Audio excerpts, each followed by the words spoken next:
Fell asleep in my barber's chair. Swear that's the best rest I had.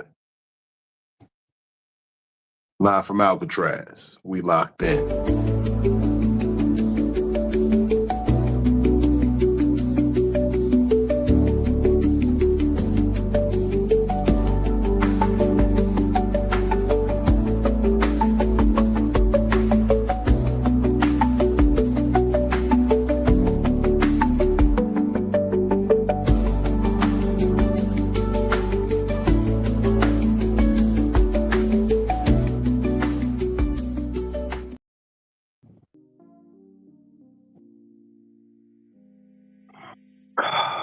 It's the hour. It's the time. It's the mood. We're set. We in the building. We're here for you. Yeah, you. We appreciate you for stopping through. I want to make sure my crown is sitting right. You know what I'm saying? You see that Big Vino comedy, that high hopes, you already know what it's hitting for. What up, though?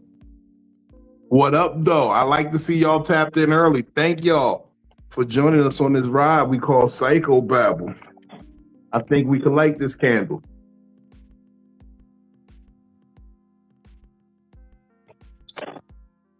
It is I, your favorite fat man, Big Vino, a.k.a. Francis Bergman, a.k.a. some people call him Mr. Feed Your Girl, a.k.a. now introducing Mr. Bitches. You gotta be on time. Oh,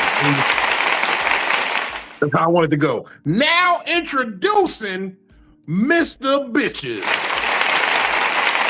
Thank you. You're far too kind. I'm the captain of this ship called Psycho-Babble. I don't ever do it alone, though. I got my cohorts, comrades, and amigos. And my number one, this is the first mate of the ship. She's really in control of this shit. Y'all don't even know that. Y'all think this is the Big Vino shit. She's the one calling the shot. She's the puppet. Do not pay attention to the woman behind the curtain. My PIC, junior therapist in training, now getting more practical hours. Give it up for Miss DamnItPhilly, y'all. Miss DamnItPhilly, y'all. Come on, looking like Lil Red Riding Hood. What's going on? Hold on, what's up? Listen, things ain't working the way that I wanted them to work, so we gon', you know. You look like an assassin. You like... Mm-hmm. All you gotta do is put that up across your face and nobody can see. There it is. The what was it? Nolita? The Lolita look? Yeah, you look like I like how the dread is hanging out the side, the locks in it. That makes it look official. You know, I used to do katana. Mm-hmm. That's what I was gonna say. Mortal Kombat. Mm-hmm. I can't fit that. I can't fit that cosplay no more. I gotta buy a new one. Oh, shit! I got thick. You got thick. I say, look, that's life, man. Real people, you know, real men and women got thick parts. You know what I mean? You're gonna get thick one day. That's just the rule of life. You got to get thick. I didn't believe it until I saw Ashanti and Maya get thick, though. Oh, yeah. They got I knew that would come around 30. I gotta be thick. Yeah, 30, 40, 35, 40 is when it started happening. I call it the thickening. Mm-hmm. I ain't believe that it would happen at first. But then when I seen them get thick, I said, oh, okay, I just got to get a little older. I'm about to get real thick today. So, right, me and the mad scientist been working. We came up with a new creation. Okay. You want to see it? Yeah. It is a peanut butter cookie drizzled with chocolate. Oh, that look good. With the peanut butter chips infused with V's secret stuff. You remember Mike's secret stuff from Space Jam? So all you comedians who can't get your jokes right, come take a bite of this. You'll be knocking them down in no time. You'll be having them in stitches. Goodness. Oh, this night's about to get real interesting because that's very good, and I'm gonna eat that whole cookie. And I know what's in it. Send me one or a couple. I will. I'll put them in it overnight. Serious. This I'm is serious. serious. I'm serious. I'll overnight them shits tomorrow. Okay. This is I got- serious. Look, I want to show you everything I got. I got some cereal treats cooling right now. Cinnamon Toast Crunch, Fruit Loops, Chocolate Pebbles. I took your advice with the Cocoa Pebbles. Okay. I like Cocoa. Well, I ain't been eat Cocoa Pebbles like that, but I would eat some Cocoa Pebble treats. Some snacky snacks. I got a few of them. I didn't know if they was really gonna fuck with the chocolate. But then we did a little different variations on the chocolate chip cookie. We did chocolate chip with the peanut butter chips, chocolate, this is okay. I got about 50 cookies, 30 cereal treats. Okay. And I saved one for myself. You know, I said, oh, I'm gonna fuck this chocolate peanut butter. I only got like 5 to eat. Well, it was 6, but I broke one, so I said I was gonna eat that anyway. So there you go. This was gonna be the experimental. I can't.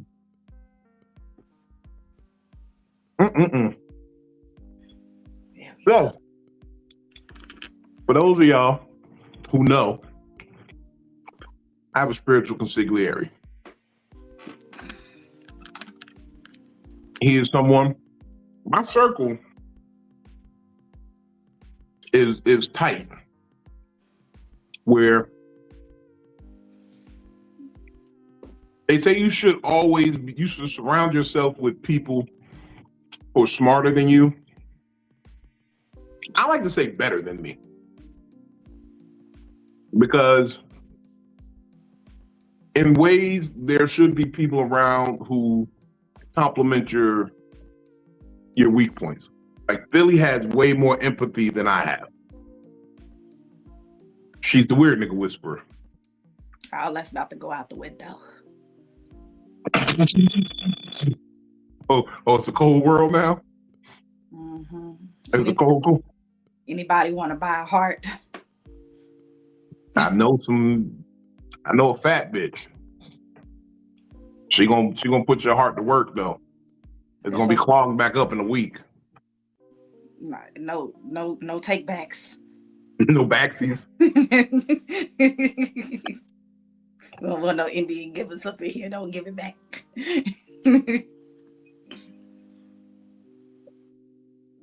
Oh my goodness. I be making great concoctions. But like I said, Philly is way more empathetic and sympathetic than myself. Now, while I do lean to understand people, I'm not quick to understanding. She's definitely quicker to the understanding than myself.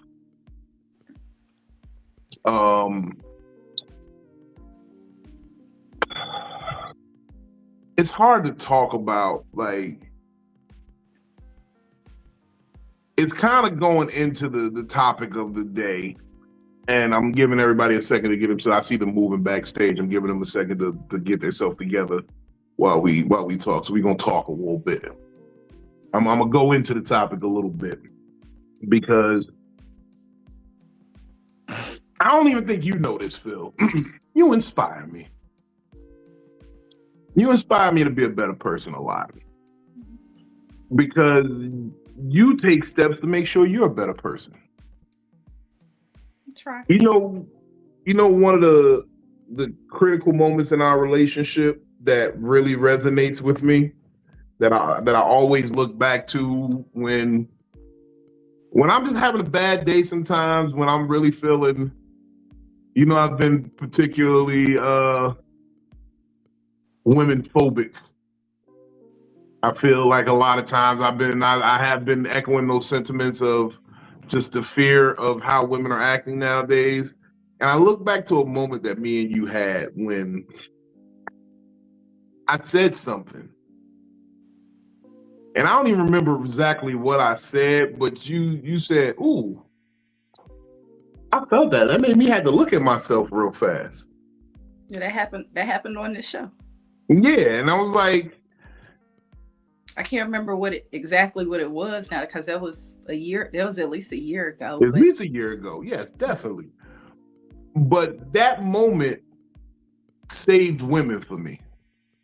Because I said, okay, maybe there are some that can reflect, that can sit back and look at themselves and take a moment. And that one was particularly beautiful because it was unprovoked. It was like, it wasn't like, you know, it wasn't anything that was aimed at me. Yeah, it wasn't like it was aimed at you or like this is something you need to look at in yourself. It was like, oh, that said it, and it had nothing to do with you, but it made you look at yourself. It made you say, I just need to reflect on that, make sure. And not that you were even in the situation or even reflect, but you just had to, oh shit. Ooh. And that's more or less what today's topic is about. The mirror. Because the mirror is so wild in this whole life, self-awareness, self-reflection, the way you project, the way you interact with other people, all this plays from the mirror. You see, and when I say the mirror, let me break it down for the folks at home. The mirror is like the situation I was describing. When something is presented to you and it reflects back a portion of yourself, maybe it's a good quality, maybe it's something that you need to work on, maybe it's an unhealed trauma, maybe it's a quirk, or you know, it could be something that you just, it could be a deal breaker. It could be so many things that are in this reflection when it's presented to you, you know? And it can be brought on by a number of things. You could see a bad habit that you have in yourself in someone else and say, oh, is that what I'm like when I do that bullshit? Hold on, I'm so sorry. I got something in my eye. I cannot see all of a sudden. You know what I'm saying? So it was a statement that was made to me, and the statement more or less fits something that I saw. I was in a conversation with somebody, and you know me, if you around me, if you in my orbit anywhere, I'm going to always try to push you to, you know, greater things. Now, sometimes I'm very ambitious, and most days I like to consider myself a problem solver. So I'm sitting there and I'm talking to this person about, you know, just possibilities. Not even that I'm trying to solve problems, but I'm always throwing out possibilities, opportunities, things that can be, you know, built upon. And the person just kept coming up with problems. And it reminded me of a saying where it said, some people will find a problem for every solution. You know what I'm saying? Mm-hmm. And that hit me hard because I started reflecting on how some people genuinely don't want to change. Like, there will be a problem for every solution because the problem isn't the problem. Their need for attention for the problem is the problem. The problem is the only way they can identify themselves. That's the only character they have. And as I saw that, I reflected back and I said, what does my character say? Like, I'm always in the mindset of solving a problem. And I started thinking, is that an inherent need to, fix what I couldn't fix as a child? You start thinking deep shit. Hey, is this some shit I couldn't fix as a child, so I always see the need to fix some shit? And I really understood that my problem a lot of times, and when I saw that reflection, is that I'm out here running around trying to be the person that I needed when I was young.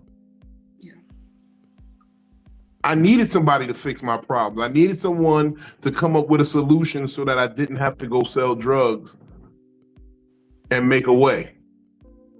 I needed somebody to say, hey, it's okay to be smart and pursue something other than making sure you're the toughest nigga in the neighborhood.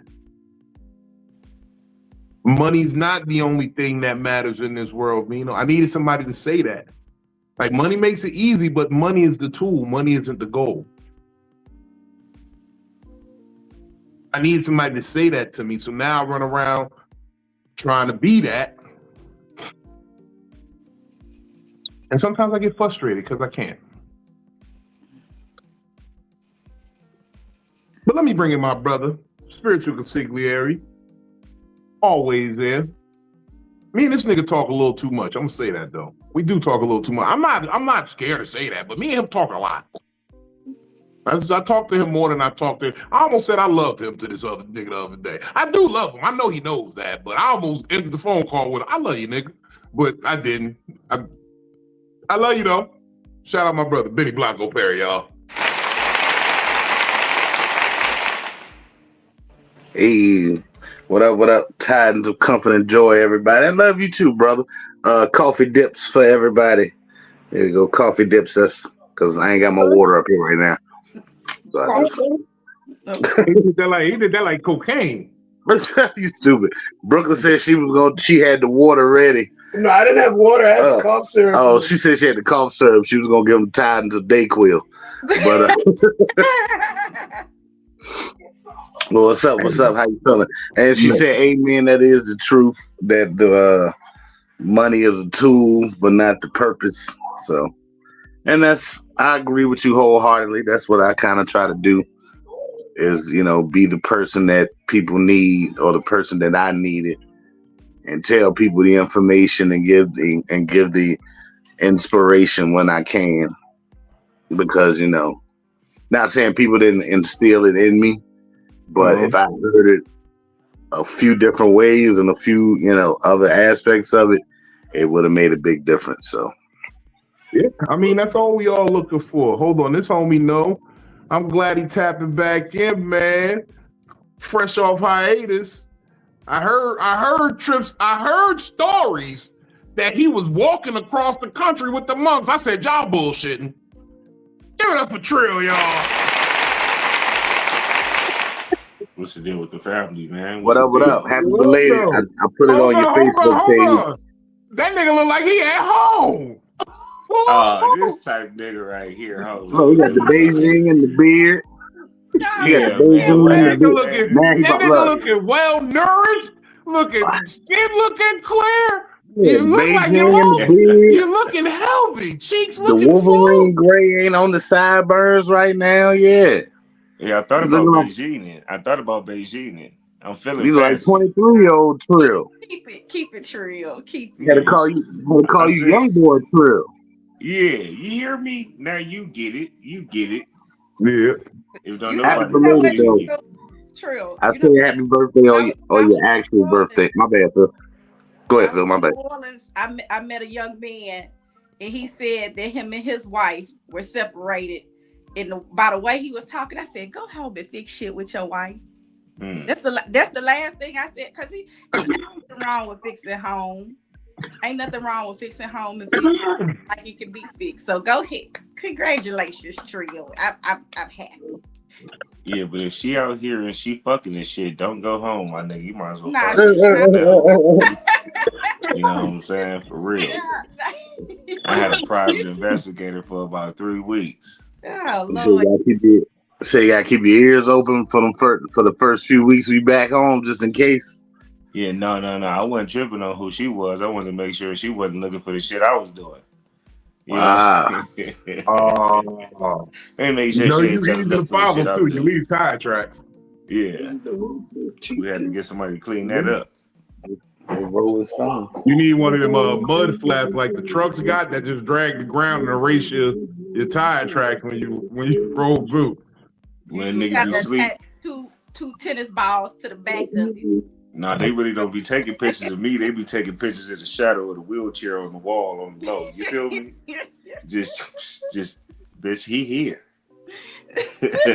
Shit get crazy. So I had to make sure, you know. I wore my handicap blue for you just today, for you.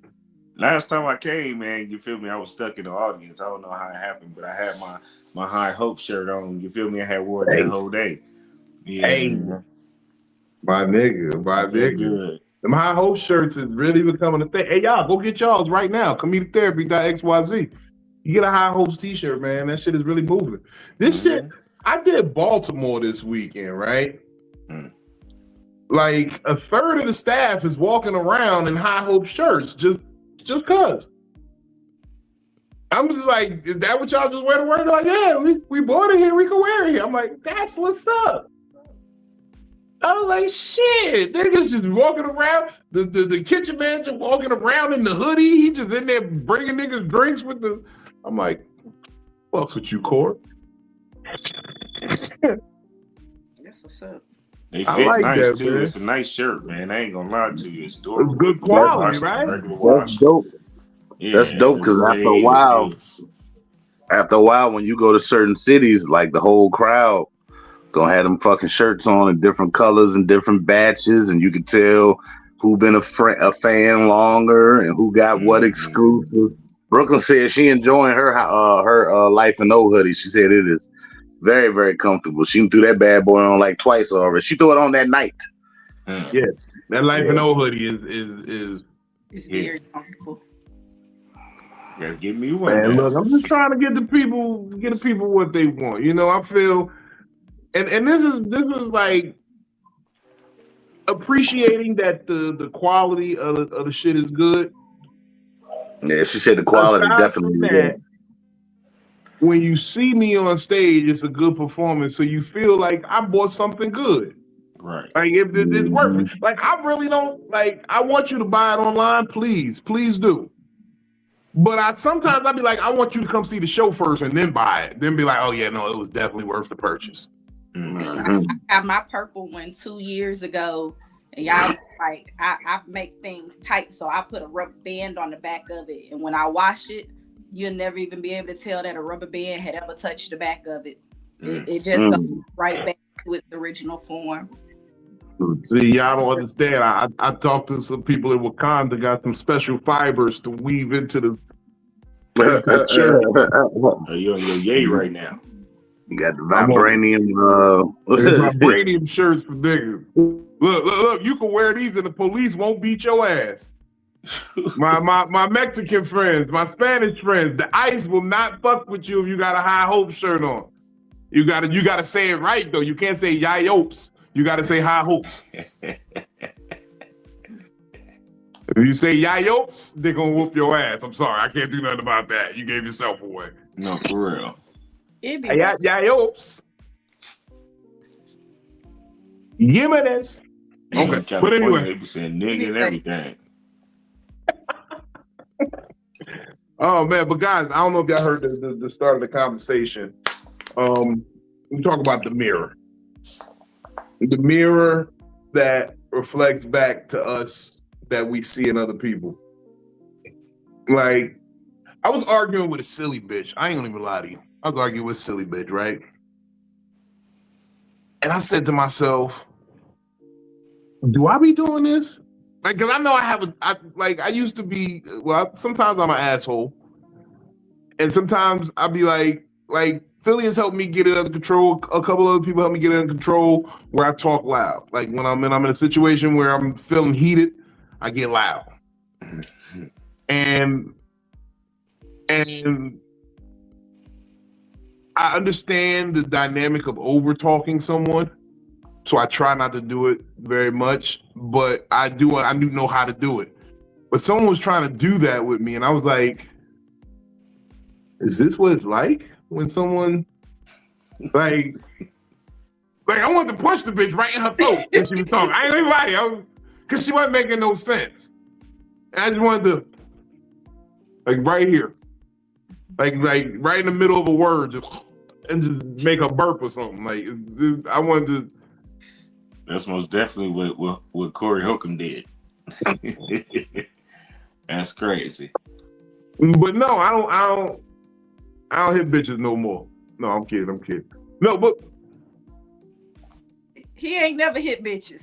He mushed her. I get it, but he mushed her. Yeah, at the mush. Yeah. Look, I mushed the bitch. I mushed a lot of bitches. Yeah. The bitch be like, "Oh, can I hit your blunt?" I'm like, bitch.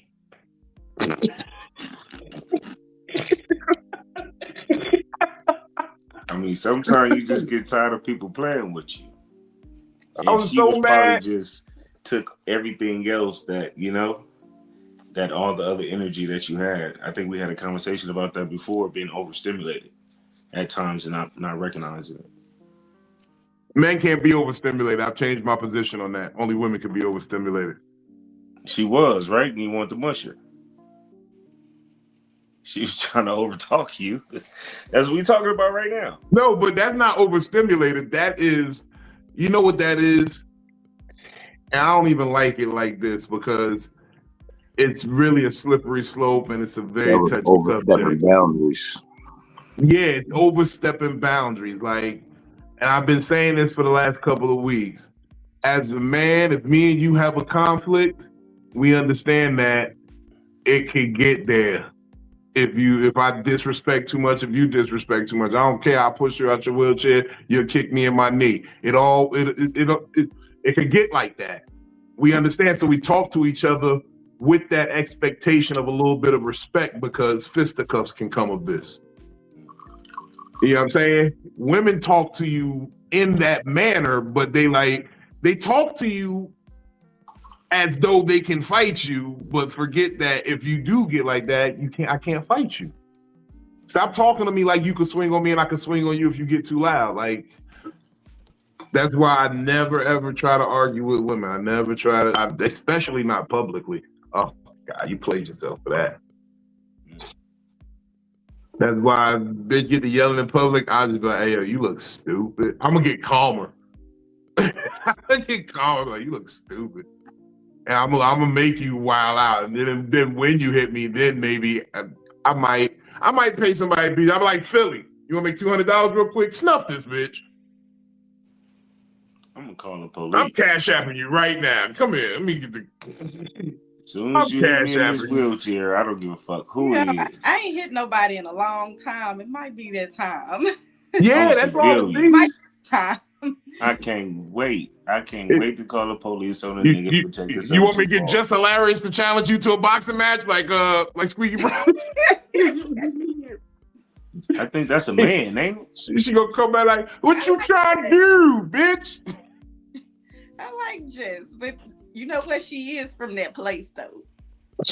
Nah, Jess look like shit. Like, but I like. That's why I said that. That's why I said that. When your hair don't grow that far, when your hair only grow like this, like that means like you come from the struggle. Like you've been fighting boys since you was 3. It's pigeon in her bloodline. That's what that is. Yeah, you see them high cheekbones? That ain't high cheekbones. That's callous. That's what she look like her daddy. She's been fighting since he was 3. Look, we used to love them little hood rat bitches like that back in the day in high school. Y'all still do. I don't. They had the hard booties with the hard booties. Mm-mm. And it looked like they had little bitty breasts, but then when they take off their bra, they look big.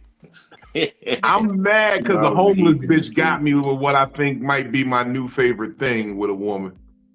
Mm-hmm. That homeless bitch, you remember that homeless crazy bitch on the drugs? She used to put the vanilla extract between the bosom. Yeah. And had it smell like chocolate chip cookies. That's what I need. I need a woman who do that. Bitch thick enough to make her bosom smell like cookies. They got that body thing now. They put that shea butter on and all that other good shit be spelled just like No, good. see, this is a sophisticated trick because it got to work with your body chemistry. I seen her pull 2 bottles of Fireball from underneath them titties. Okay. Oh, I thought it was snickerdoodle smell under there. That's what the cinnamon was? Oh, shit. And then she still had other shit. She had a Cash App card. Yeah, them titties is long. It's a lot of long titties out here, man. Look, I don't be mad at long titties. I like to unfurl them like a scroll, like the Declaration of Independence. Like, we the people. I'm jealous. I'm jealous because could I have done that back in my clubbing days? I would have never spent as much money in the club on liquor had I just put them under my titties. Yeah. So I'm a little bit jealous, but I did. I seen her pull 2 fire, and it wasn't like she put the Fireball bottles like one under each titty. She put both under the same titty. You know? Mm-hmm. I seen a bitch have a whole pint under there, like a whole pint of Henny, like the little pocket joint. Yeah. You mean like an inside pocket for that? I'm not talking about the shot bottles. No, she pulled out the whole. Yeah. Oh, all type of shit in the club. Yeah, it just wasn't long. Yeah. I'm mad though that them titties smelled like chocolate chip cookies. I'm so upset. I've been thinking about that for the last. I had to tell that to my therapist today. I've been having sexual fantasies about an ugly, horrible bitch. Sleeping on them. Can you imagine just sleeping? That's like aromatherapy. But I didn't say that. Remember I said that a couple months back? I said my next bitch is going to be homeless. That way I got control over this bitch. Do you want a young homeless one or an older homeless one? Because I'll take a middle-aged homeless one. I'm going to take a middle-aged homeless one with self-esteem issues. Because a young one, she might get out there and somebody might see the project you working on and be like, nah, I'm going to go scoop it real quick. And, he got a couple more dollars than you so he can make it look a little better. Because with my homeless bitch, she all no frills. Everything is no frills. She going to learn to eat these fruity dino bites. She going to learn about that lady. She gonna learn about she about to learn about some Mr. Pill, some Dr. Thunder. She gonna learn about some Dr. Thunder today. That lady was touching 50. Yeah, I'm gonna need him like. Still smell like that. I'm gonna need him like 32 and homeless. Okay. 32 and homeless. Now remember and maybe one kid she don't take care of. One kid she don't take care of. That'll be our goal to get her kid custody of her kid. Dirty Harriet? Clean feet. Clean feet is a must. Clean feet. She gotta have clean feet. Okay. But anyway. Oh my God, you're making me look at myself in this mirror. Let's get, because that's what I was gonna say. So when you first told me the topic, I said, damn. Because, I had a little situation today where I said something to you about somebody. I said, she just hurting her own feelings. Like, she trying to fuck with you. She just hurting her own feelings. And today I had a situation. I said, damn, I'm doing something stupid and I'm just hurting my own feelings. Like, I already know the outcome of the situation. Like, I'm hurting my own feelings. And so, like, the thing about it is today, I realized that I was hurting and that's why it was crazy. Like, when you told me what we was going to talk about, I don't know if you noticed, I got silent because I was like, fuck. No, I felt it. Yeah, like. But that's why you got to dive into it. Yeah, I literally just went through it. And that's what was going through my head is, damn, I sit up there and told Vino that girl was just hurting her own feelings. And now look at me over here, hurting my own goddamn feelings. Like, I already know the outcome of the situation. I see it playing back, saying, like, it's a repetitive cycle. But I think that's that thing where you've talked about empathy, like the empathy in me. Mm-hmm. I give people empathy because I know if I make a mistake, I'm gonna want somebody to have the same empathy for me. And that hasn't always been the case. Like, I've made mistakes and I've had people that haven't forgiven me for mistakes that I've made. And so I want to be a reflection of something that hasn't always been given to me. No, I'm the exact same way. I look for the understanding that I never had. I try to give it to people. And I'm not even saying that I haven't always got it. I think that because of the empathy from some people that I have received, it made me want to be that more, because that's what we're supposed to be anyway. Like, if you're Christian, religious, spiritual, whatever the situation is, okay? I don't want to pin it on a specific religion, but that's what we're supposed to be anyway. We're supposed to be sympathetic. We're supposed to be forgiving. We're supposed to give that empathy to other people. And so that's what I try to be. And it's hard. It's really hard doing it, because I feel like every time I get shitted on, and as I'm like, anybody want this? Who want this heart right here? Because this heart having I ain't getting it back. Look, you preaching. You like, look, we all been there. Mm-hmm. That's what made us all men. You a man now, Philly. You knew that from your last relationship. Damn it, Philly.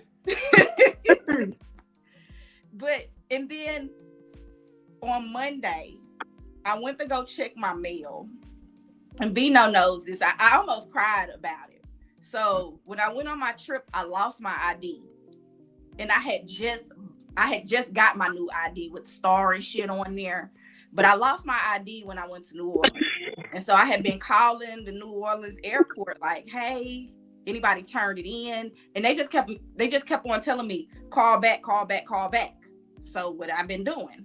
On Monday, I go and I check the mail. And I have a letter from somebody named Eduardo Rodriguez from Miami that works at the airport. He worked at the airport and he sent my ID through the mail. Mm-hmm. He worked at the Miami airport. I lost my ID in the Miami airport. I didn't even think to call the Miami airport because I thought that I lost my ID in the TSA at New Orleans. And he sent me back my ID. And I'm just like, that's the one act of kindness that I just really needed in a time that I feel like, damn, I don't see no kind shit going on in the world right now. Shout out Eduardo, man. Shout out Thank Eduardo you for those Miami reminders, Eduardo. Man. And he sent me a nice, like, he did a handwritten letter and everything. And I was like, this is, and I know, like, it's small, but it was just so kind to me. And I was like, I ain't been seeing no kind stuff going on. I ain't seen people being kind to one another. And just that one thing, it almost brought a tear to my eye.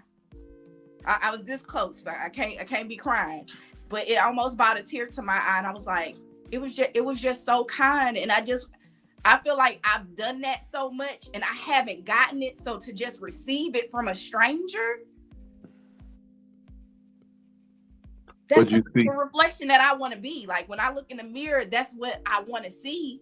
And I think that I do see those things and I just don't see it in other people. Like, it's not the, people's first. No, but that's what reaction. But that's what I be meaning by the mirror, because sometimes you see the reflection and you say, okay, that's what I'm aiming to be right there. Like, that's the just the simple act of kindness. This is what I'm trying to project into the world. And you see that in yourself, and you see that people might not be in that shit, or they and I know exactly what you mean by it. That's what I get so downtrodden by, because it's like, and the truth of the matter is, it's not even so much what I'm seeing. It's the fact that I'm seeing it, I'm recognizing what it is, and then I think back to a time when I was like that, And I really am disappointed in myself. I'm disappointed for having to do that. I understand why it was done and what was going on at the time. And like, there's an explanation, but I'm disappointed that it was even like that at any given time.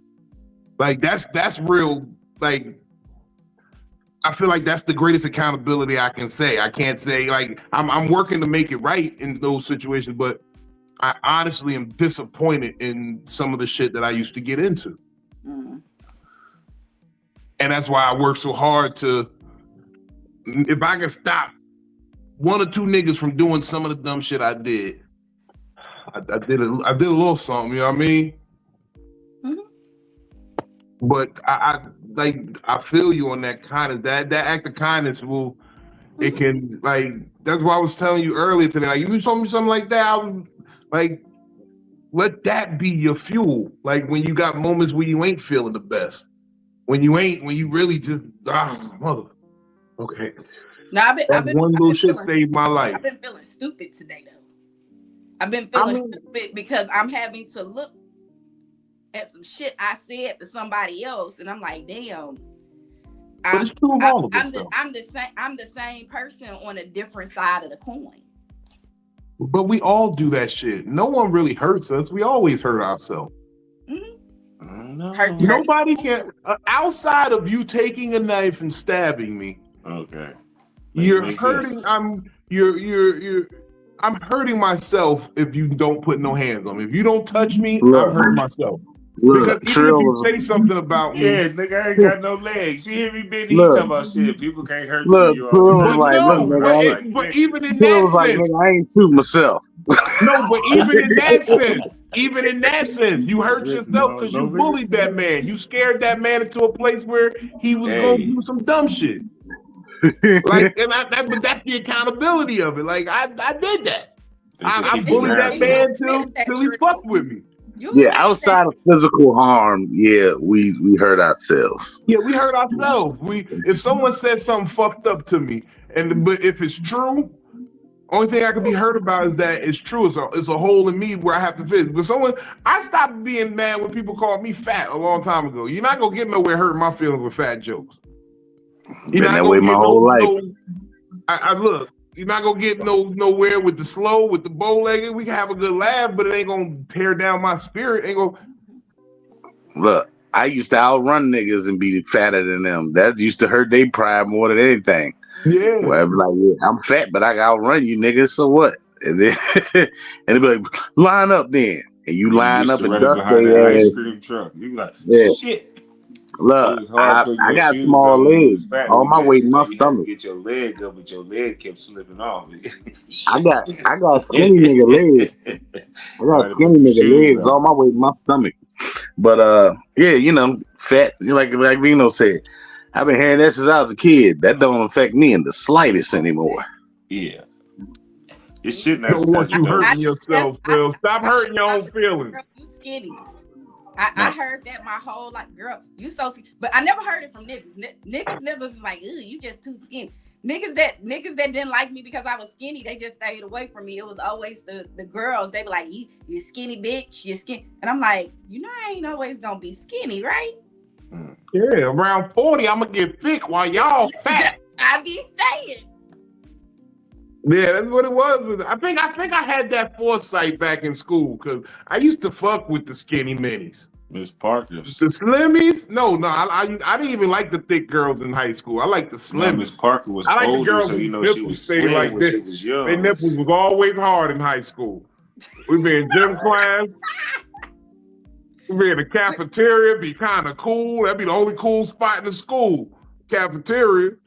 No, but you actually seen it though, Vino. You seen it like up until like last year before I gained the weight. This skinny bitch always got something to say. I'm not, and I said it then. Y'all know I'm not always gonna be skinny, right? I've been thick before, right? She was. I seen it. I seen the picture. I warn them. I'd be like, I seen the picture. I was like, who is that? And when they hit like 34, after that 34, that shit's sitting in. Anyway, I'm like, this AI, stop playing. I see why they mad at you online, Phil. This AI. No, because after I had Genesis, I got chunky.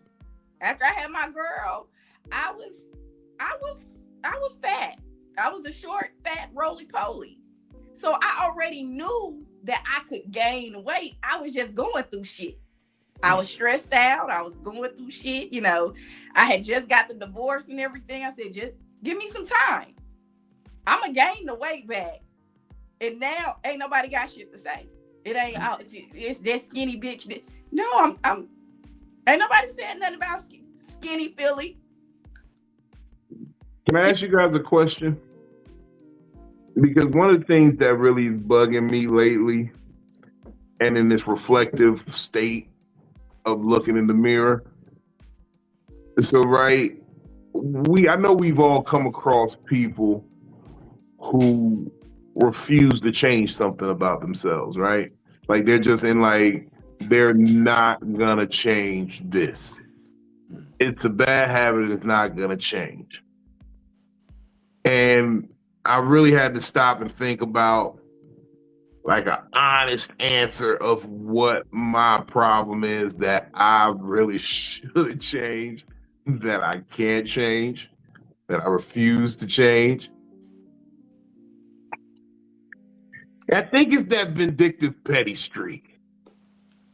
I know I need to be better about this. It'd be times where I got like the fact that I will not let a grudge go. I have to change that, but I will never. Yeah, because you're a comedian. It ain't about a comedian. It's like long before comedian. Yeah. Like my famous shit is a grudge makes someone permanently accountable for what they've done. Like permanent. Like, you remember your permanent record? Like, we thought that was gonna stay with us forever. You peed on yourself in 3rd grade. A permanent record, nigga. You thought that was gonna be with you forever, but it really wasn't, because nothing's permanent. Especially in this flighty ass society we live in now, with the culture so microwave and what's the next situation to talk about. You remember a cat from the 3rd grade? You still hang out with? Yes, I do. I remember it was Steven in the 3rd grade, Kimberly Johnson was in the 3rd grade, Jaquetta Cox, because she showed me a coochie. I remember that. Miss Giles was still the teacher. She was the baddest teacher in the school, St. Rocco's Catholic School, Ashland Avenue, right on the corner of South Orange Avenue. I remember that shit, baby. I be trying to tell you, I smoke all this weed trying to get rid of some of the bad memories. I'm trying to forget some shit. It ain't working. I'm trying to find the right weed. I remember people from there. I remember the Ready Pro. I was in the Ready program, the Boys and Girls Club. They took us to Upward Bound. I went to a real camp and learned how to swim. Came back to the hood, told niggas I knew how to swim. They was like, "You lying?" Are you in Upward Bound? Yeah, I was Upward Bound. I was one of the only kids in Nook that went and saw trees in the summer. Yeah, that was VSU Upward Bound, nigga. Okay. All right, my nigga. Okay. Yeah. But yeah, it's like, that developed my character, was Upward Bound. Exactly. I think we need to start bringing that back then, because you are a man of character. That's why we connect, my nigga. Yeah, when you said it, I'm like, oh, okay, this nigga was Upward Bound, all right. Yeah, that was reaching out to the underprivileged youth. Yeah, and that's the crazy part. I didn't know it was for the. You ain't know you was poor until you got there, huh? Yeah. I didn't know I was underprivileged and poor and in poverty. Because we was straight. We was straight enough. Like my cousin had to do she had to do the lunch ticket paperwork so I get free lunch or reduced lunch. But but Upward Bound kept you on point because you learned the next year's schoolwork. Like during the summer, you learned what you was about to learn coming up freshman year, sophomore year. So, you was able to stay ahead of what was going to be called for so you could excel. So, yeah, I learned about anime and coochie. Well, a little more about coochie. I learned tennis in Upward Bound, nigga. I learned all about Arthur Ashe, nigga. They gave me a Wimbledon racket. I remember it. It was white with the burgundy W on it, with the burgundy little. It had a little burgundy spiral out. I was out there working it. When I went to Tennessee, it was with Upper Band when I was a teenager. That's the only time I ever been out there. We went to But you see how long my memory is right there? And that's why I'm good at holding grudges. That's why I can't never let this go. Yeah. Yeah. I'm good I remember shit. You know, I'll be talking to people about shit that certain people, I'm not gonna break out names of people because you know we stomping fedoras out here, but I be telling people, reminding people of shit that people did. They be like, oh, I forgot about that. I'm like, yeah, remember when the nigga told everybody send me $35 and I'm gonna send you a t-shirt, and then nobody got t-shirts, and then the niggas Cash App got shut down. You forgot that when you sent them $35. I don't forget shit. I was the one who told you that nobody got a t-shirt. That'd be the problem is the motherfucker that don't forget. Got a t-shirt. I said, no, nobody got a t-shirt. And then the lady came on there and was like, yeah, I sent the money and I never got it. That was such a funny moment. It was too funny to forget. I will never forget that. I sent the nigga some money for a shirt and never got it. You forgot that you didn't get your shirt then, nigga? But no, because I didn't forget that I didn't get it. I just forgot for a hot second that because when I sent them, I should have told them from the rip, I'm docking your pay because you owe me for this shirt. I should have said that from the beginning. I didn't remember till I saw his face up and close. I'm like, you ain't got no merch. Matter of fact, don't you owe me for a shirt, nigga? That's crazy. That was funny. That'd be the dangerous motherfuckers, the ones that don't forget. Yeah, I'm horrible. That's why I'm good at my jokes. Everybody always used to be like, you know, you never take your notebook on stage. For one, I didn't think you were supposed to. But for two, like, you ain't gonna be able to do that at a club. You gotta remember the shit. I got a very good memory. It's damn near photographic. I'm like just a little bit off of being photographic. Because a photographic mind will remember which way your shadow was pointing. You know what I mean? Like remember detail, like it's a snapshot. I don't got snapshot. I just remember it all very good. But mine is strong enough that I can, if you give me 10, 15, 20 minutes in the room and I step out and I tell you, okay, go move one thing.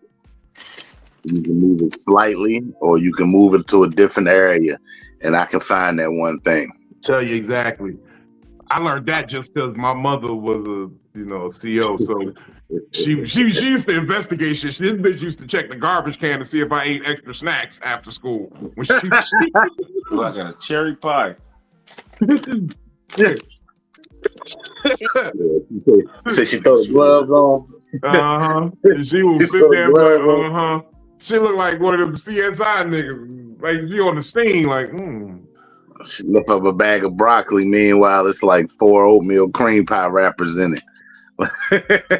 This bitch once whooped my ass because she said, I could tell you just took the chicken out and you tried to run water on it because it's still dripping right here. I said, and it was one spot where it was still kind of hard on the outside.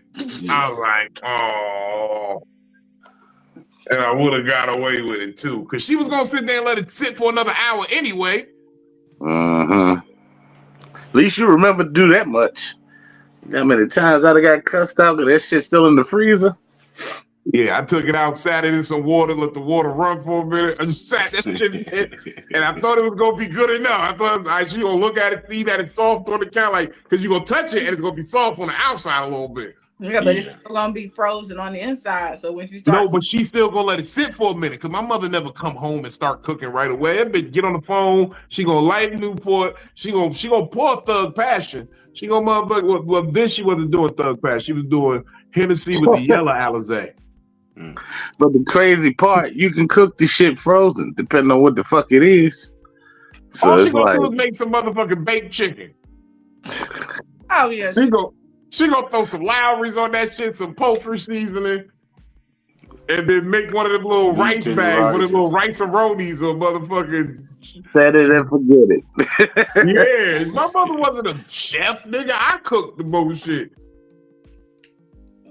Shout out She to Mama. gonna make that little rice with it. She gonna open a can of green beans, put way too much salt in the shit, and then say, here, put some butter on that bread if you want. Me gonna put some butter and some jelly.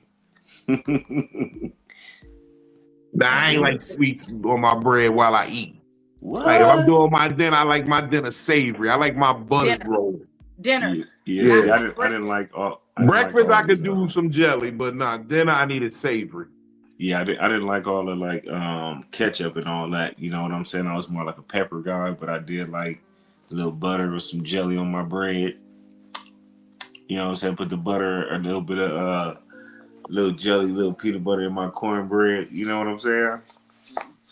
Like a little snack. That boy said some peanut butter in his cornbread. That's crazy. Yeah. And like a one-side peanut butter. Wow, split it in half. That's different. What did that feel like? What was that swallow like? Pause. That was crazy. Pause. The cornbread is moist. But it's thick.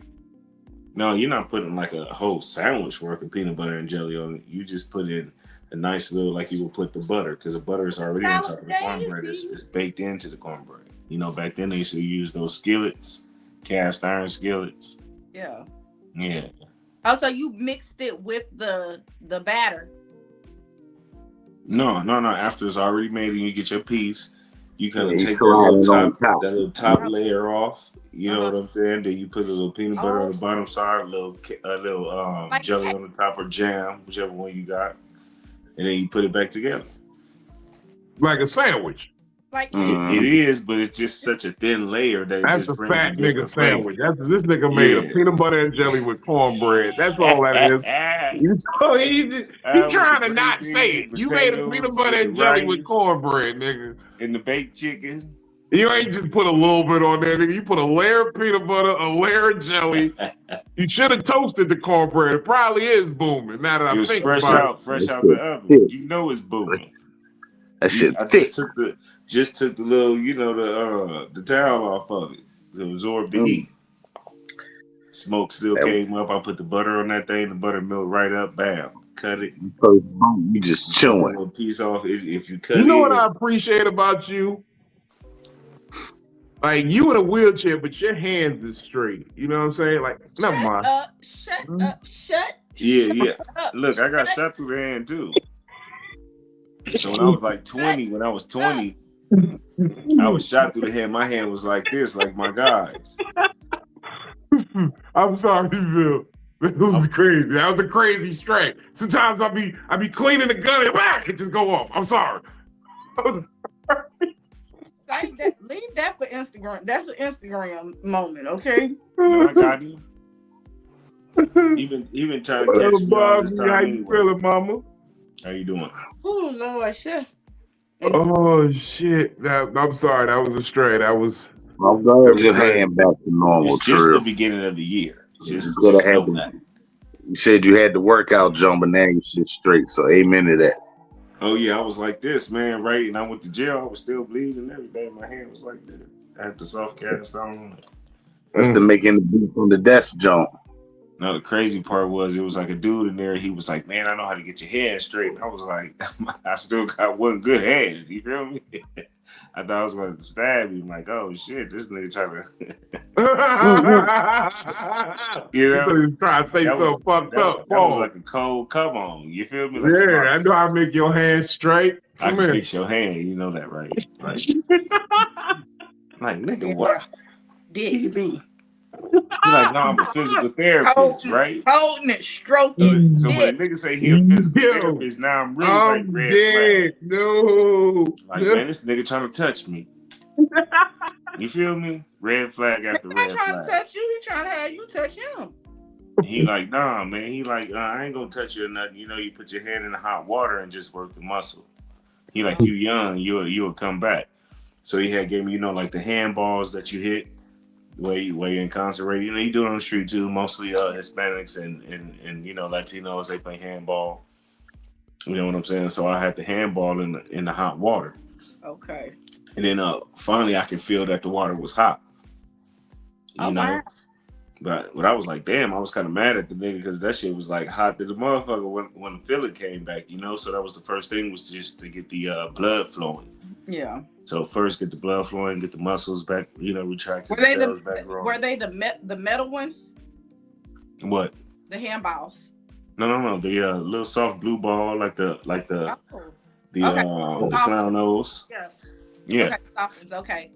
So once I can feel it, put my hand back in, and that was a hard adjustment because the nervous system was going crazy. Then I would try to grab the ball. So now you got to open your hand up because my hand was like this. So now I got to be able to open my hand up enough to grab the ball. So, you know, that was a whole little thing. I'm telling you, it was about 6 months. So immature. Vino is so immature. That's how it was. You see how good I do that? It was locked in. He said, And every time you say handball, he lose it. No, for real. I was enjoying how good this peanut butter chocolate cookie is. That part. Should have put a little jelly on it. But yeah. So see, now with all that, you talking that jelly shit, man. All that jelly, isn't that what the tall salad man was talking about? Yeah. You want the hard way? I broke it. I did all that. I had a boxer's break. You broke the ball? But the hard way. No, I broke the bone. So like when you hit somebody so hard that the bone split in half and it pushed the other bone up. They call it like a boxer's break. Yeah. And you didn't hit a nigga with force. He was trying to go against it, but my hand was already shattered. I probably had fractures and whatnot. You know what I'm saying? But I see you over there on Instagram, Mac. I hope that you're feeling better, boo.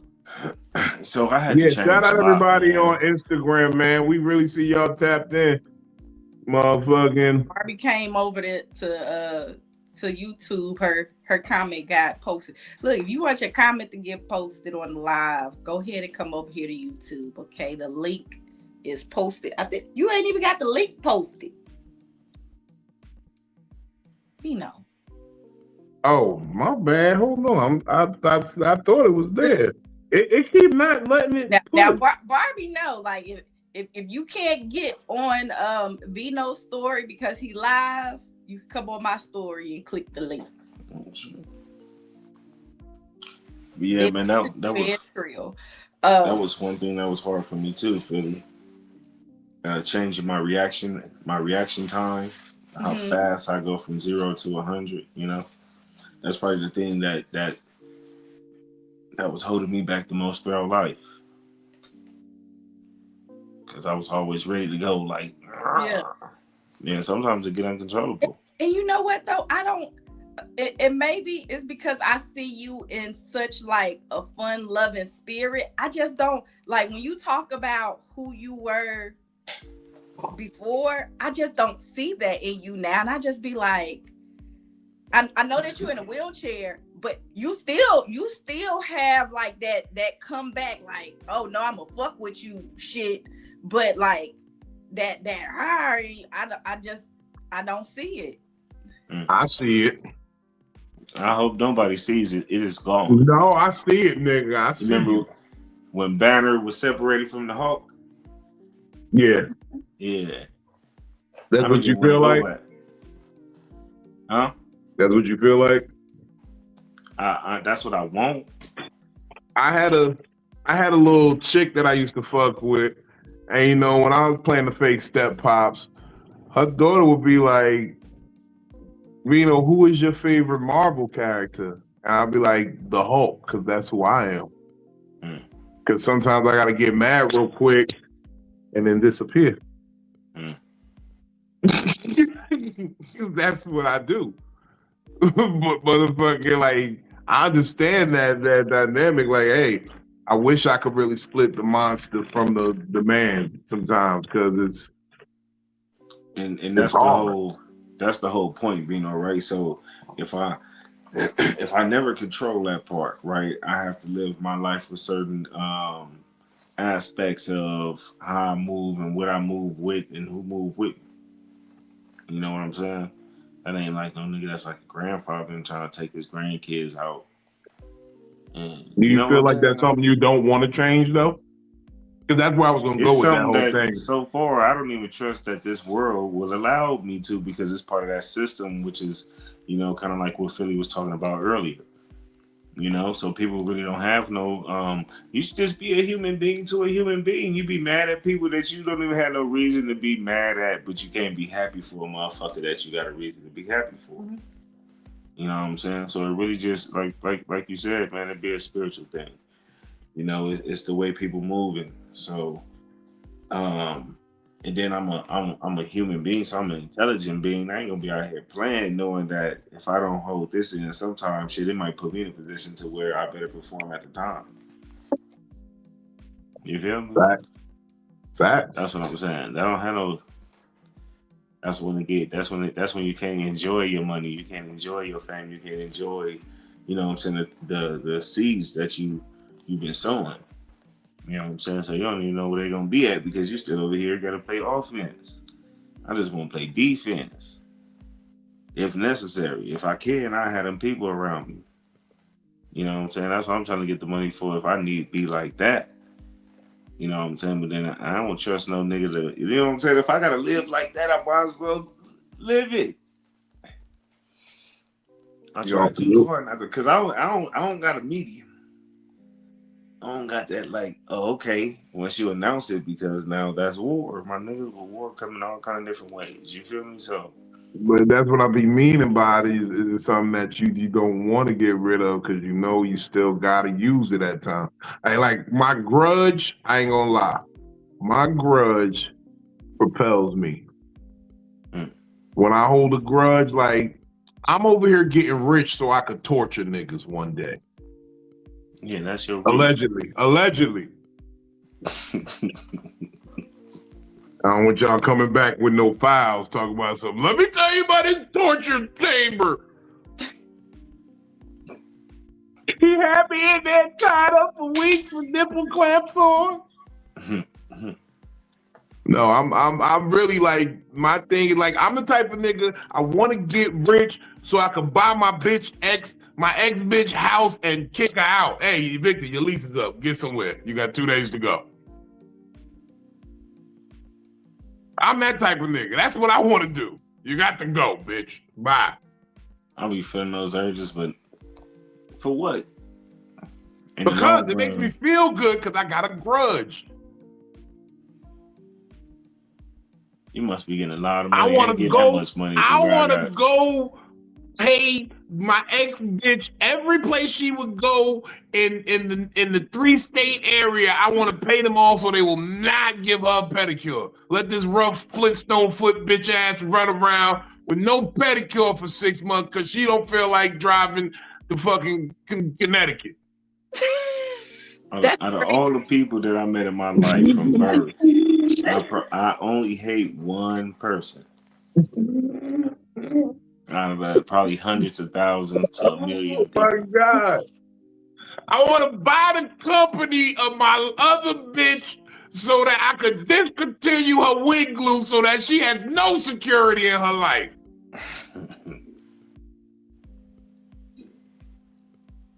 Because the way she sweat, she needs this one wig glue because that's the only one that got the chemical compound to hold that shit to a motherfucker. Never mind. Her pH balance. That's what it's really be about. So when they get I want to shut the company down. Yeah. So that the wind glue never, windy day, I want to buy a weather machine and increase the wind in your neighborhood. Just your neighborhood. Not in your neighborhood, but wherever the fuck you go to the club at, bitch. You sound like this reel I just watched. Every time you go to the club and get out the parking lot, the wind gonna blow. This reel I just watched, the nigga was coming out the apartment complex. He see his ex with a box. And he like, oh, what you doing around here? And she like, oh, I'm moving in. And he was like, oh, you ain't over at such and such no more? She like, nah, somebody made a report, I got put out. And he was like, well, do you need some help? And she was like, oh, you help me? He was like, yeah, I normally give it a little time before I really try to be friends with my exes. But yeah, I can help you take your box upstairs. Took her upstairs, took the box and shit, gave it to her. She go in her spot because he like, well, maybe I'll see you around. This nigga get downstairs, call his homeboy, like, hey, yo. He's like, what you up to? He's like, shit. He was like, yo, I need the number to your leasing office. He was like, what's up? He was like, I got a report to make. He the one reported her for the first apartment and about to report the bitch again for the second one. Go get her put out. You can't live nowhere. Nowhere. I just saw one where the nigga got the bitch car towed. And the homeboy chopped it up and got parts out of it. Wow. I want to do shit like that, legal shit. I hope I don't never fuck nobody. Inconvenience. Yeah, you want to make a major inconvenience. See, look, a major inconvenience is like, I hope that like you lose all your shoestrings. Like I cut my shoestrings on your J's or something. Nah, some Jordans got the elastic band to keep the tongue down. Some of them do, but I don't from 3 on up. Matter of fact, got the elastic band to keep the tongue down. I want minor inconveniences, like I adjust your bed over to the right a little bit, so now every time you stomp your toe, okay, that's good. That's good. Just slightly move shit to inconvenience you because you used to walking in a certain place. That's all I want to do. You're gonna get me with that. My OCD would fix it before I even did it because I noticed it. Like, yeah, you be like, something is off. You don't know what it is yet because it's just slightly. I go to reach for the motherfucking the alarm clock, like, nah, my hand don't hit right there. I'm off. Just slightly. I just want slight inconvenience. No, I want major inconvenience that seems slight and like coincidental. Like I want your license to get suspended right before the police pull you over. You think you good? Nah, that ticket just came through. And parking tickets just got upgraded to a warrant.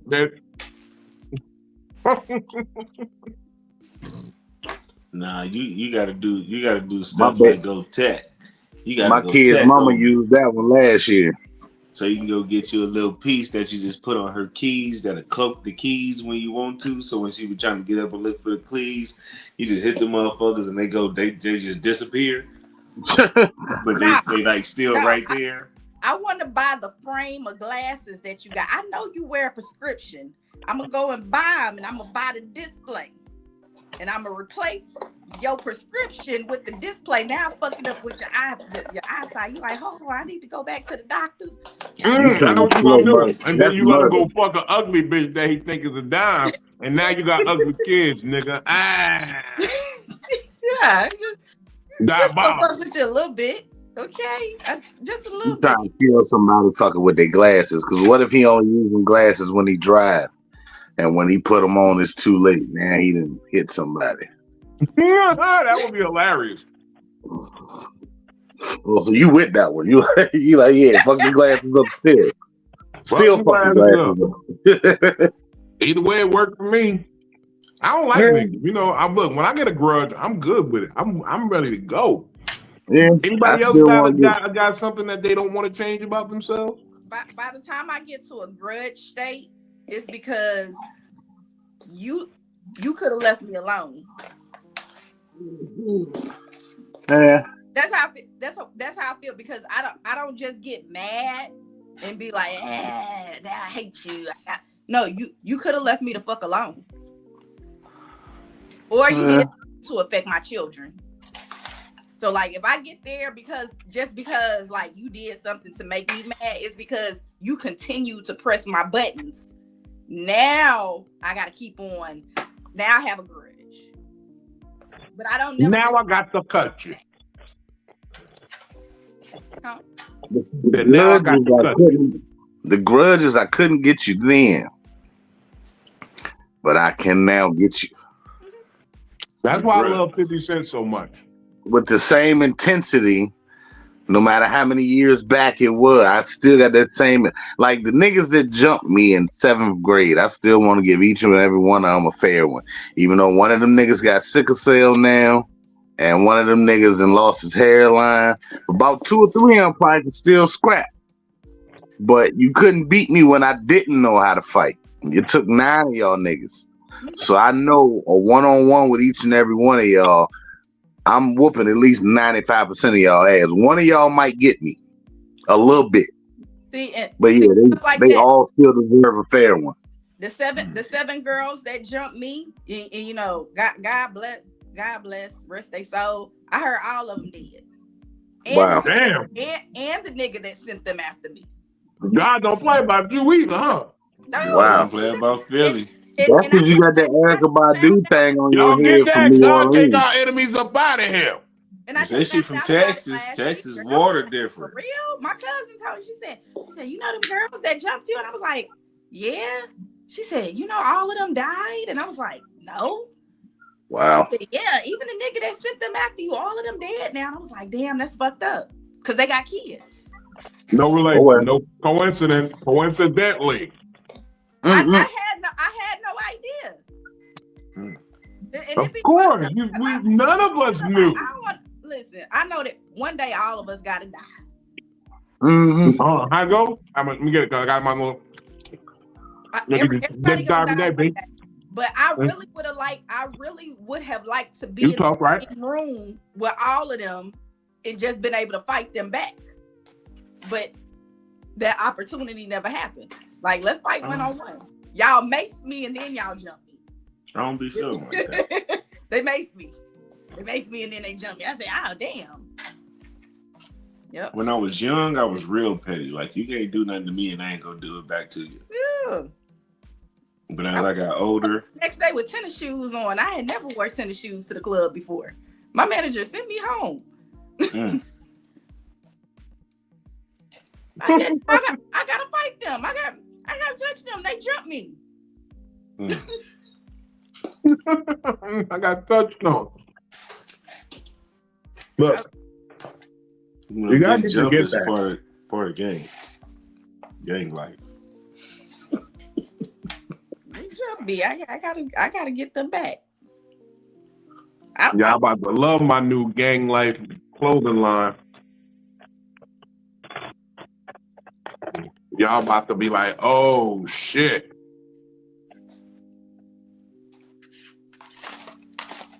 But you know what though, Vino? I think that's the part of me that I have to look in the mirror too. Because I don't even like. You don't even like the what? I don't like to fight. Why not? I think I'm too cute to fight. You know what I told you? I'm too pretty to fight, and I'm too cute to be in jail. If you worked on your left a little bit harder, you'd still be married. I don't want to be married to him. That's because you wasn't putting the right amount of pressure on the left. Had a twist with it, huh?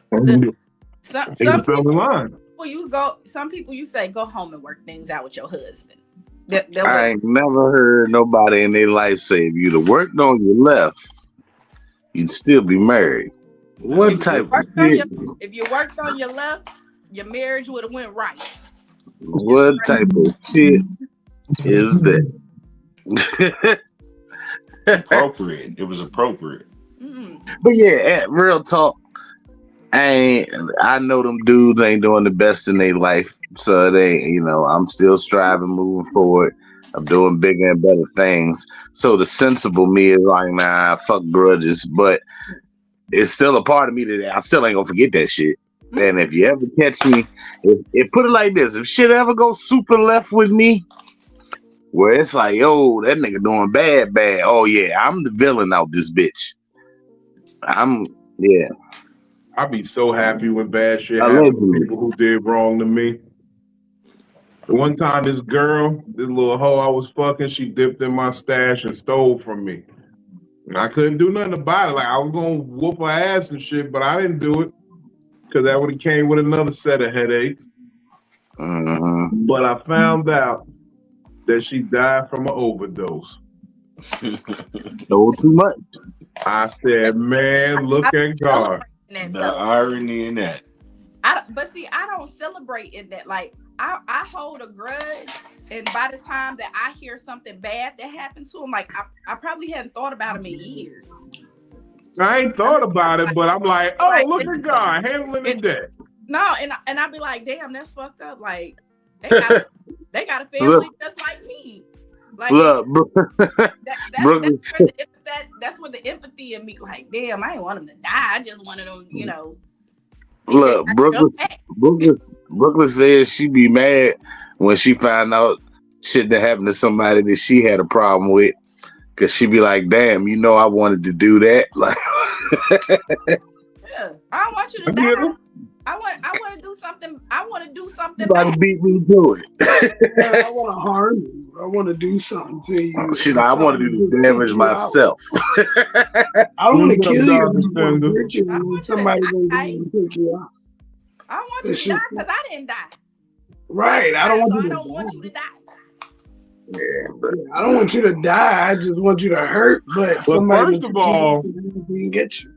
First of all, my God called you home. I didn't want you to die, but God had a plan, and I would never fight God's plan. Okay? Yeah. Okay? Yeah. Now, these were your choices that put you in your grave. Yeah. Nobody told you to dip and dabble in niggas' stab. Maybe if you hadn't had my shit in your system, you would be all right. You wouldn't have had too much. It wouldn't have been that cut. Now, I'm not saying she OD'd on my shit. She OD'd. This was years and years later. Yeah, but that you're taking yours, put her ahead of what she... too. They just left her on her porch, just overdoses. Taking yours, put her ahead of what she hit. You know, so she always every batch after that was too much. Right. She was chasing that. She was chasing that high. So, like with me, you know, the motherfucker that broke my water flosser. I don't want him to die, but I hope he get like 3 cavities in like the first 4 teeth fall out. Don't he already fall out? Just the first 4. I want that nigga tongue gone. He deserved good breath, and people missed it. Just halitosis with no teeth. Yeah. I need his tongue gone. I need his tongue out the game. Wish good breath on him, and then don't nobody want to fuck with him because he don't smell the same no more. Well, I want submissivity, okay? You fucked with my water flosser. So now I want some shit to happen to your teeth. Okay? That's it. I think that's like a good trade. I want nothing fucked up, but it's gonna be an inconvenience. I don't know. Like I said, I just hate one person, and I don't hate nobody. That's the thing. I don't hate it. I really like that word hate resonates like real strong with me because I feel like I've hated before. Like I've hated people before, and I'm like, why do I have such a strong emotion towards anybody? Now I can understand Trill you a little bit more, but I like nobody's really taking nothing from me. You know what I'm saying? So I don't have that type of spirit in me to hate anybody. Like you haven't taken nothing from me that I can't either get back, that I can't move on from, or you're not taking my kids from me. You're not taking me from my kids. Like I don't have no hate. But I might hold a little grudge towards you and be like, yeah, it's some minor inconveniences happening to you. Like, I'm cool with it. I don't even have to like fully know that that's going on with you. I don't have to know that those things are happening. When I find out, I'm gonna laugh. This tastes a little like weed. By the time I find out later on, I might not even laugh. If it tastes like weed, that means it's strong. And they like a hint of weed. Like, yeah, you said it tastes like weed though. You might have made it too strong. You might need to lean back on the butter. But I want to touch one thing, because you said, like, you asked anything that I would change, like, when I look in the mirror. So, like, I have. And I know people might say, oh, but you still drink. So, like, my dad was an alcoholic. My dad's been sober for a couple of years now. That trait, that's a family trait on that side of the family, okay? On my father's side of the family, they're drinkers. Heavy drinkers. You know, my grandmother died of cirrhosis of the liver. My grandpa drank up until the day that he passed. My uncle, the first uncle to pass, he drank until he couldn't drink no more. He's on an oxygen machine and everything. But my dad was a mean, mad alcoholic when he did drink, okay? And one of the things that I had always told myself is, I don't want my kids to see me drunk. And I don't want to get to the point where I remember I had to pick up my dad. I had just got my driver's license. And the bar had called my stepmom and said, hey, you need to come and get your husband. He's here at the bar. And I remember driving to the bar with her, and she had to drive his car because he didn't want to leave his car at the bar. So I had to drive her car, and she had to drive his car. And I said, I don't ever want to put my kids through that, to where my kids have to pick me up. I don't want to be mean and mad, you know, none of that. And I drink. I absolutely do drink. But I have a lot of control over how much I drink, when I drink, how I drink. All of that. I don't even like to go outside and get drunk. Yeah, that's true. I can attest to that. I done hung with you a couple times. We don't be drunk outside. I mean, I be drunk. But that's because I got you driving. You my designated driver. My designated driver. DamnItPhilly. You my driver. That's good, though. That's a great accomplishment on your If I got a designated driver, I will get fucked up if you let me. But don't. But I don't like to be fucked up outside, no way. I remember when Philly realized I was an alcoholic. She said, ain't you been drinking tequila and vodka all night? I said, yeah. She's like, so why are you drinking that Crown? I was like, because it's here. Because now it's time to get drunk. We all had the big, like 7-Eleven, the big gulp. And it already had a mixture of liquor in it. Yeah, it did. It had a nice little concoction in it. Yeah, this is when we was in Texas and I was driving. And I've always been the same person, okay? Well, in my defense, I started drinking like that when I heard them labias flapping in the wind when the window was down.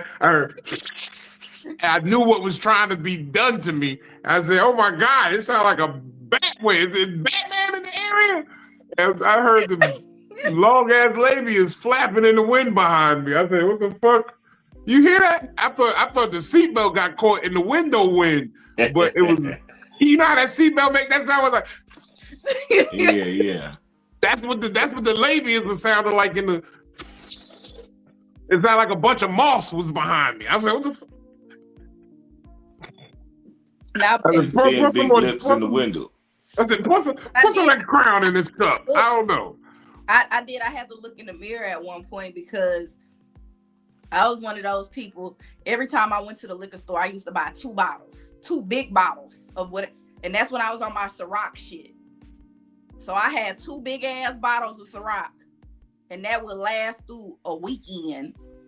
Just me alone, not me sharing. That was me alone.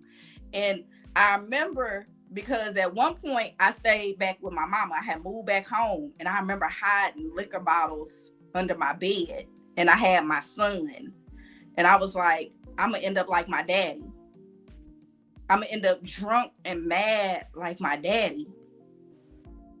And I remember clearing up them bottles and throwing them away. And I had to hide it when I was throwing them away because I didn't want my mom, like I was ashamed. I didn't want my mama to see the bottles that I had under the bed. And my son, they were empty bottles, so it wasn't like, oh, he had a chance to like get a hold of any. They were empty. And I remember sitting up there like, you know what? Like, I remember being ashamed of my dad being drunk and mad like that. And so I changed that.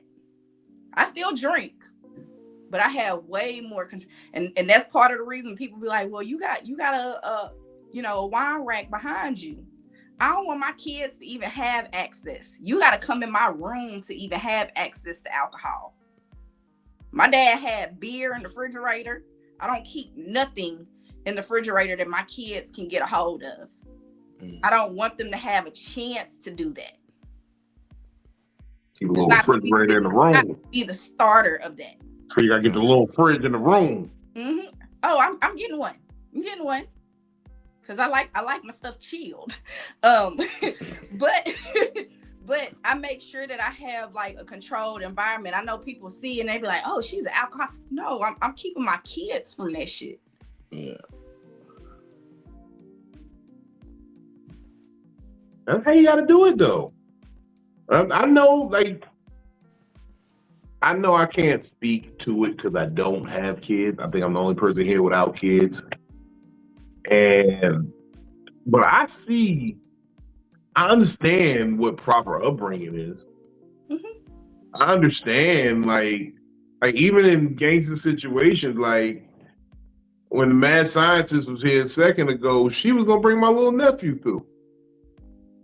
I had to spotless. Like, okay, the only thing that is gonna be kind of crazy is the cookies. And if anything, if he gets to asking, we'll make something for him on the side where there's nothing in it and he can have one. But she ain't bring him. So I was like, okay, we be back. Mm-hmm. Well, I'm a kind of nigga, I'm always, if I see a kid, I'll be like, yo, why you got the kid here? Right. Yeah, that'd be wow, ain't it? Yeah, like, why you bring the kid?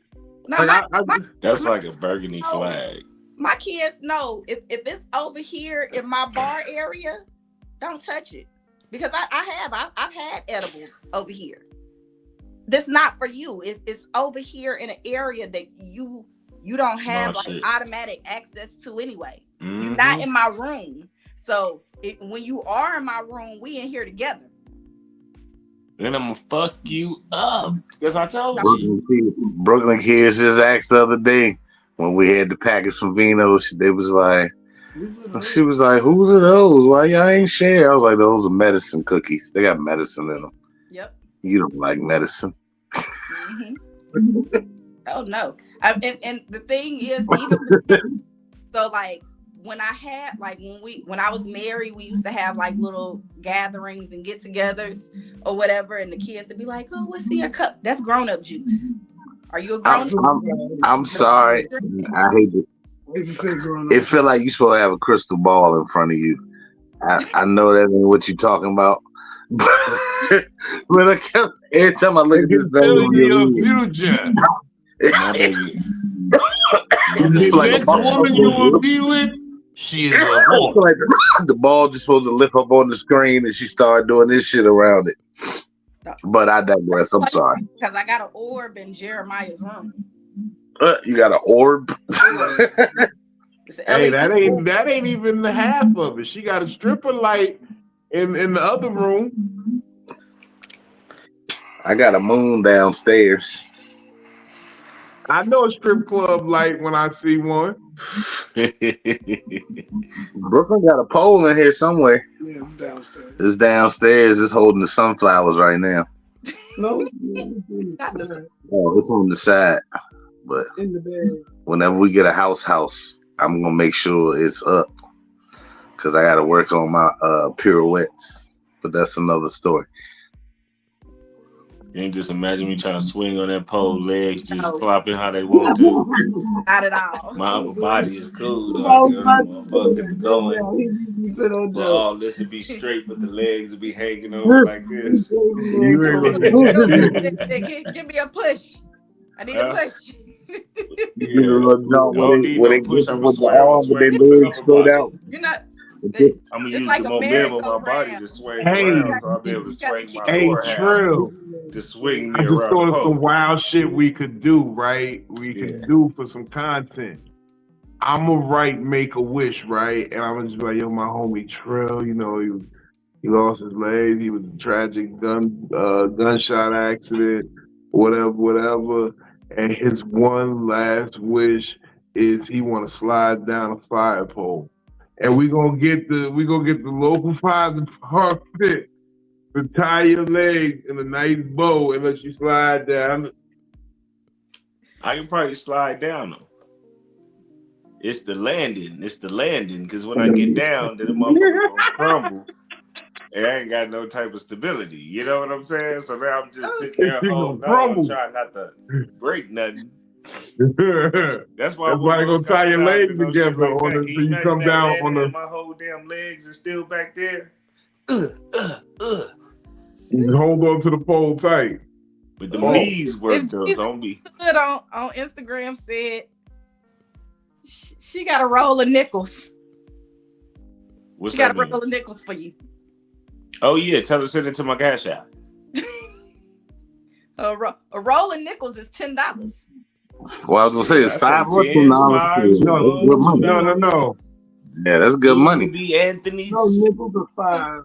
No, it's $5. $5. Yeah, $5. My bad, $5. That's Yeah, roll of nickels is $5. Yeah. No, rolling nickels is $2. Just $2. It's only $2. Yeah, it's 40 nickels. Yeah, that's 40 nickels. Oh, it's only $2. I just rolled some the other day. Like I said, I take dollars too. Yeah, shit. These are $5.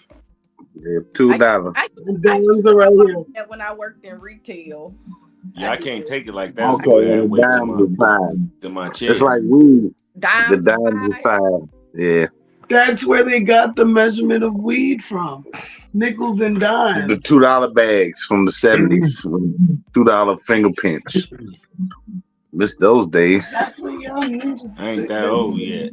I used to have to pinch the weed of somebody that I knew. I wasn't alive back then. I wish I was. They said they used to just reach in the bag and whatever came out, that's what you got for $2, $3, $5. Shit. Yeah, but I'm saying you said you had to pinch out. See, that's why black people got like fucked up measurements. They'd be like, you got a taint of that? A taint. Yeah. I don't know what that is. A taint. It's just a little bit. Tainted bit. It's a tainted bit. I can't even listen to that word while I was drinking. I felt like I had a taint or something in my mouth. You might have. I licked the girl's taint before. I can't get out of my brain since I did it. That's why I don't do that shit no more. That's why I don't lick taints. So she had a taint. She had instrument. She had a taint gooch. Well, the change had to come from somewhere. He said a taint. Taint. No, I was talking about when you said the pinch of weed. It's a taint. Oh yeah, the 3-finger lids. Mm-hmm, that's a taint.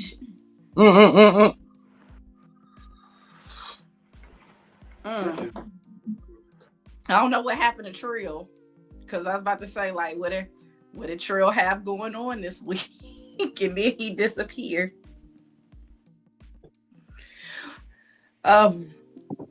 Bino, we almost at that time. So Benny, I don't know if Trill is coming back, but Benny, what you got going on this week?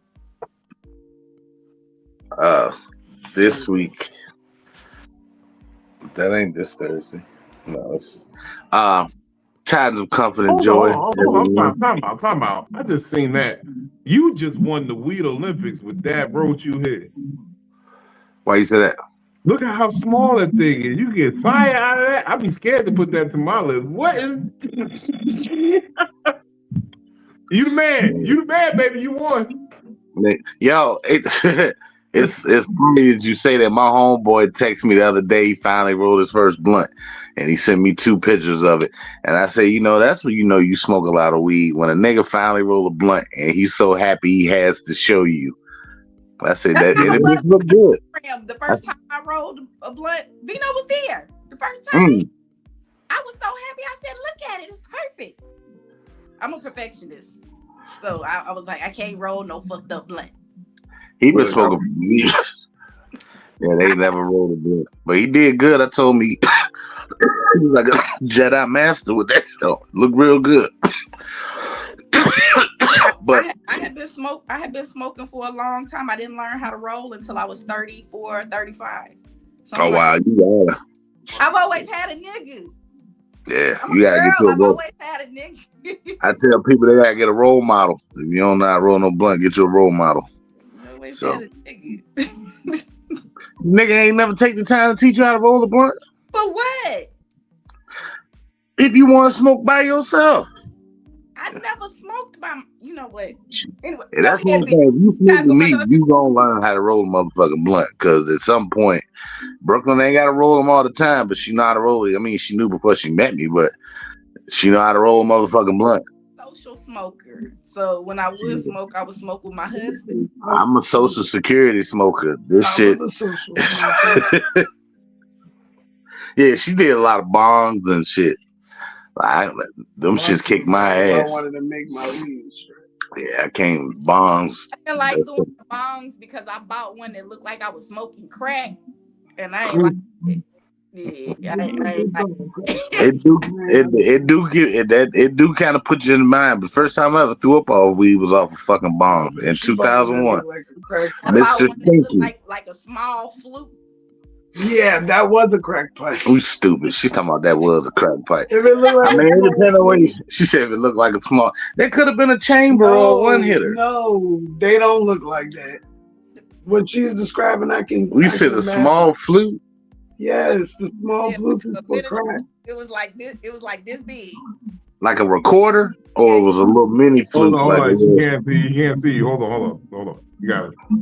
It was a little bitty flute. That was a one hitter. This cup, it'd be like that. It'd be like that big, and you hold it, and then you got the lighter. One hitter. That's a crack pipe, sir. Yeah. So you got the lighter. It ain't even this long, right? And so then you got the lighter. You got the lighter, and you sit up there and you smoke, like you lighten it up, and it's like, damn, it's kind of close to my face because you could feel the heat from the lighter. They might have gave you, they might have gave you the wrong. They gave you a rose, glass rose. Yeah. Yeah. Whoever, I was like, nah, I don't want bongs no more.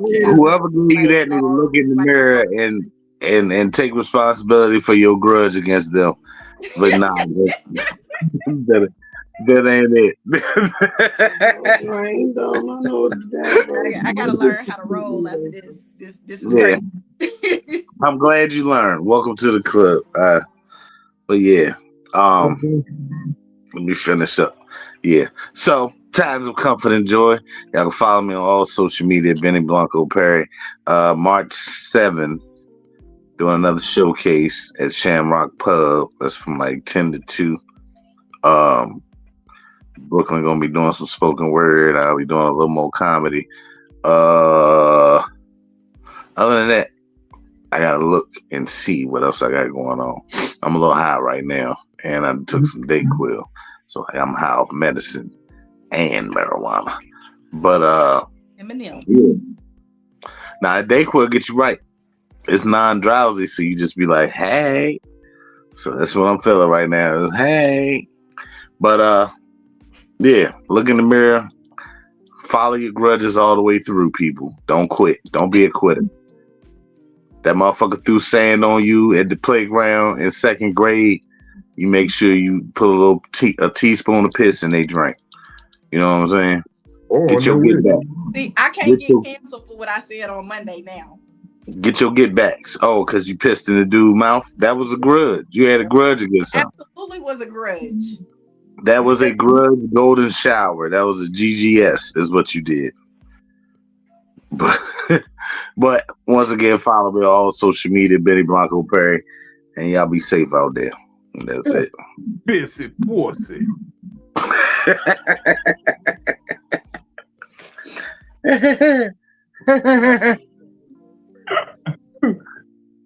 Thank you, Benny, for tapping in, man. My brother always love you. I'm high as shit. I can't even, man. Philly is on fire tonight. Go, what's up, y'all? Philly, you know what to do. Listen, I ain't even got my dues showing. You see what I'm saying? There's no dues, twos, mews, none of that. Anyways, my name is DamnItPhilly on Instagram and TikTok. Follow me there. You can catch me. Run up her views. Run up my views. I don't know where the view is, but run up my views, please. Y'all can catch me here on Psycho-Babble every Monday and Wednesday at 9 p.m. Central Time. Hey. Y'all can also catch me on Instagram every Tuesday. I didn't do story time with Philly yesterday. We just chilled. And did some talking. Okay, we got to know each other a little bit more, and I think that's what it's all about. It's all about building community. Okay. Y'all can also catch me here on most Fridays for Fat Nigga Friday here with Big Vino, and then also No Man, No Plan. I just be doing shit on Mondays. Those drop every Monday. This Monday, I'm back on my patio shit. I'm getting my patio back together, so y'all will see that. We're gonna complete. Well, it's not gonna be completed this week, but we're almost there. We're getting very close. So, yeah. What's up, Big Vino? I heard. Thank you for stopping through, Phil. I heard that they were calling it the peppermint patio because it's the perfect place to chill. Yeah, I got a beautiful. You like that? That's bars, right? That's bars like a motherfucker. Like, no, because okay, so people don't be paying attention. Like, if you pay attention to the video, you can see the sun setting as I do everything. My view is beautiful. You don't see other apartments. You see a tree line, okay? You see the tree line and you see the sunset. That's why I want to make sure that my patio is put together. We got a fire pit out there and everything. That's the peppermint. That's the fire. The spice. All right, but anyways, go ahead. Oh, there we go. What up, though? Thank y'all for tapping in tonight. These edibles started kicking in right about now. I feel it. I felt it. I felt that I've been here about 2 hours. Yeah, almost. Yeah, since I took that first cookie bite. I feel it. Big Vino Comedy on everything. Comedictherapy.xyz. You find out, dates, merch, podcast. You can watch this on comedictherapy.xyz. You didn't know that, did you? You can watch this broadcast. It's dope. I'm gonna be in Charlotte this weekend. I'm gonna be in Charlotte. I really like the city of Charlotte, North Carolina. I got a show out there with the homie cousin Clyde. He's calling it Charlotte Comedy Night, but it's at Studio 3. Pull up on it right there on Tryon. They said it's pretty much sold out. I mean, I guess you could pull up. I told him, fuck it, let's do 2 shows. But he said he don't know. So I said, all right, whatever. But you know me, look, we can run it back. I do this all night. I got stamina, baby. Like Captain America, I could do this all night. And then I got Good Nights coming up, Raleigh. We'll be out there, Michael Collier, whole Collier clan. I'm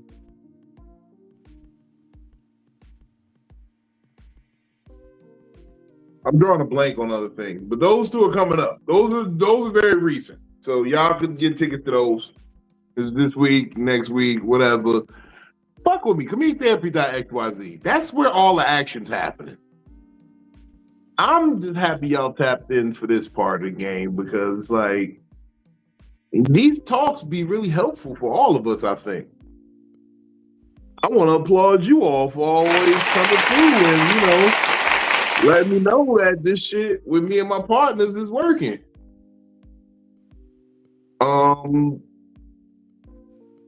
If anything, I guess I could give you a final word where it's,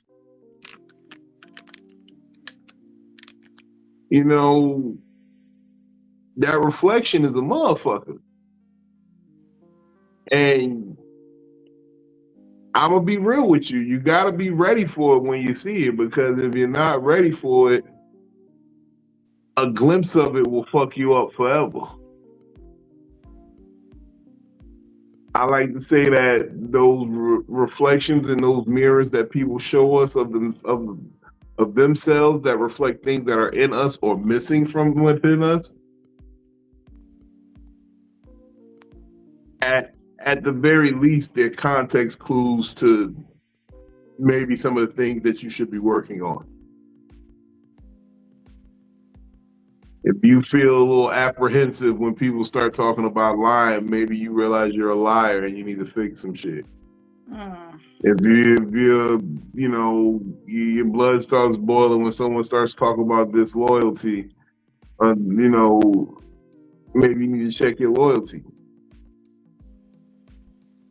I'm not saying like that's your problem. I'm just saying maybe you just want to examine it. I believe that self-assessment is necessary. Every 3 months, you should probably just be, looking at yourself. How did I handle shit these last 3 months?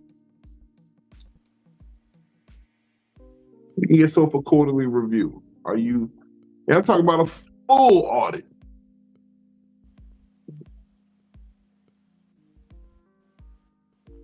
See where that gets you, man. Because real talk, some of you don't want to fix the problem because you like the attention. I've seen it too many times. I swear to God, I'm trying to fix every problem I got. I'm trying to fix my problem so bad I fix other people's problem, because maybe once they got their problem fixed, they might help me find a solution in my problem.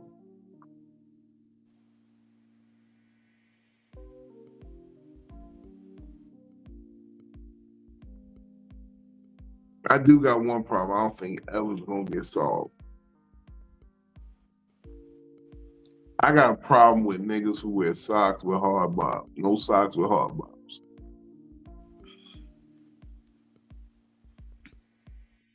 Do what his hoodie say. Smoke weed when you wake up and get your day high hopes. Y'all been wonderful. But nah, if y'all see a fedora on stage, just stand up and say, "This shit trash. I'll come back